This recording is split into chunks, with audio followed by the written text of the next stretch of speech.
দর্শক, এই মুহূর্তে যেতে চাই আমাদের সাভার স্টুডিওতে। সেখানে আছেন আমাদের অন্য সহকর্মীরা, আমরা সরাসরি যুক্ত হব তার সাথে।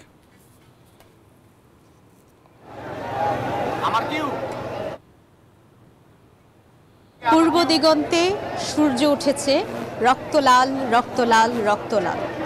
স্বাধীনতার 53 বছর পূর্তিতে আজকে বিজয়ের আনন্দের সকালের প্রথম যে সূর্য উঠেছে সেটি বাংলাদেশে একটি নতুন প্রেক্ষাপটে। আজকে আগত যারা আজকে বিজয় উদযাপন করতে এসেছেন স্মৃতিসৌধে, তারা সকলেই বলছে প্রকৃত স্বাধীনভাবে বাংলাদেশের প্রতিটি জনগণ স্বাধীনতার স্বাদ নিতে চায় এবং এবারের স্বাধীনতা বিজয় দিবসের উদযাপনটা ঠিক সেরকমেরই।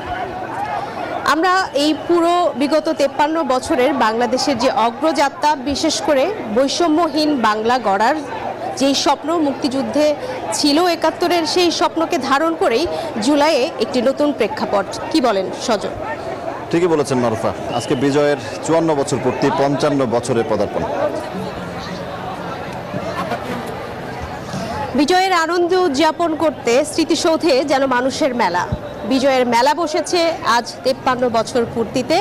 সকাল থেকেই রাষ্ট্রীয়ভাবে সম্মান জানানোর পাশাপাশি 71-এর বীর শহীদদের শ্রদ্ধা জানাতে এসেছেন রাজনৈতিক দল, বিভিন্ন সংগঠন, এমনকি পরিবার বন্ধু বান্ধব নিয়ে এখানে জড়ো হয়েছেন আবাল বৃদ্ধ বনিতা।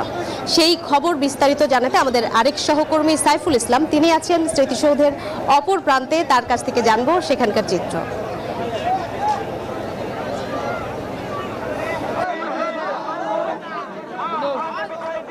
ধন্যবাদ মারুফা, আপনি যেমনটি বলছিলেন এই মহান বিজয় দিবস উপলক্ষে ইতিমধ্যেই কিন্তু জাতীয় স্মৃতিসৌধের যে সমাধি প্রাঙ্গণ, সেখানে কিন্তু কানায় কানায় পূর্ণ হয়েছে মানুষ, এবং বিভিন্ন প্রতিষ্ঠানের পক্ষ থেকে এবং বিভিন্ন স্কুল কলেজের পক্ষ থেকে কিন্তু আমি দেখেছি যে হাজার হাজার ছাত্ররা কিন্তু আজকে এখানের এই জাতীয় স্মৃতিসৌধে এসেছেন জাতির শ্রেষ্ঠ সন্তানদের শ্রদ্ধা জানাতে। এবং এর আগে কিন্তু বিভিন্ন রাজনৈতিক দলের যারা নেতা রয়েছেন, বিভিন্ন সামাজিক সংগঠনের নেতারা রয়েছেন, তারাও কিন্তু এসেছেন এবং তারা শ্রদ্ধা জানিয়েছেন।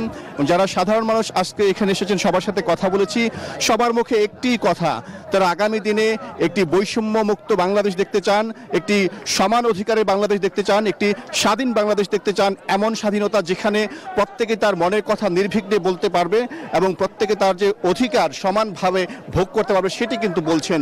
এবং শিক্ষার্থীরা কিন্তু এখানে এসেছেন, তারাও কিন্তু প্রত্যয় ব্যক্ত করেছেন আগামী দিনে শিক্ষাঙ্গনের সুষ্ঠু পরিবেশ চান এবং তাদের শিক্ষা জীবন শেষে যে চাকরি পরীক্ষা, সেখানে ঘুষ দুর্নীতি ছাড়া তারা একটি নিরাপদভাবে তাদের কর্মজীবনে প্রবেশ করতে চান, সেটাই কিন্তু তারা বলছেন। আমরা একটা কথা বলতে চাই এখানে যারা শিক্ষার্থী রয়েছেন তাদের সাথে।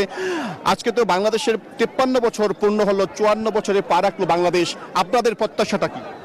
আমাদের প্রত্যাশা একটা স্বাধীন বাংলাদেশ, যেখানে কোনো বৈষম্য বিরুদ্ধে আন্দোলন থাকবে না, সবাই মুক্তভাবে চলতে পারবে, কোনো সমস্যা থাকবে না। একটু যদি শুনতে চাই আপনার কাছ থেকে মারুফা, যেমনটি শুনছিলেন এখানে যারা রয়েছেন, শিক্ষার্থীরা রয়েছেন, সাধারণ মানুষ রয়েছেন, প্রত্যেকেই কিন্তু স্বাধীনতার যে চেতনা, মুক্তিযুদ্ধের যে চেতনা এবং মহান বিজয় দিবসের যে প্রত্যাশা, সেটি কিন্তু বলছেন।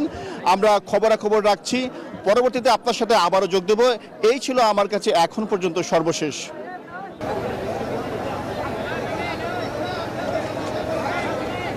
সাইফুল, আপনাকে অসংখ্য ধন্যবাদ। বিজয় দিবসের আরো খবর জানবো দর্শক, আমাদের সহকর্মীরা রয়েছেন দেশের বিভিন্ন প্রান্তে, আমরাও রয়েছি স্মৃতিসৌধ প্রাঙ্গণে। মানুষের ঢল নেমেছে স্মৃতিসৌধ প্রাঙ্গণে। একটু বিরতিতে যেতে চাই, বিরতি থেকে ফিরে এসে শুনবো। যাচ্ছি সহকর্মী সোহাগের কাছে। সজল এবং মারুফা, আপনাদের দুজনকেই ধন্যবাদ।